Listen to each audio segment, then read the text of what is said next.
4 দিন ধরে বন্ধ জাতীয় চক্ষু বিজ্ঞান ইনস্টিটিউট ও হাসপাতালে চিকিৎসা সেবা।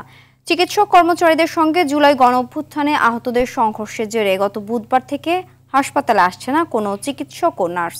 ফলে প্রতিদিন নতুন নতুন রোগী আসলেও চিকিৎসা না পেয়ে ফেরত যাচ্ছে।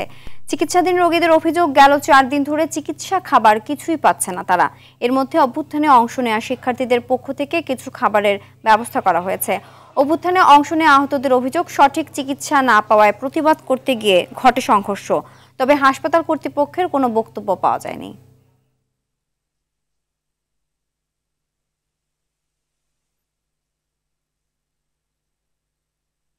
মঙ্গলবার ভর্তি হয়েছি, হওয়ার পরে তো গ্যাঞ্জামের পরে হাসপাতালে কোনো ডাক্তার নার্স কিছুই নাই, তা আমাদের চিকিৎসাও তো দিতেছে না।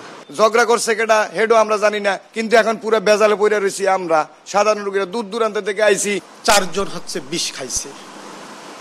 তারা বলতে চাচ্ছে যে আমাদের রক্তের উপরে এই সরকার বসে আছে, কিন্তু এই সরকারের আমলে যদি আমরা চিকিৎসা না পাই তাহলে আমাদের চিকিৎসা পাওয়া অসম্ভব হয়ে যাবে ভবিষ্যতে।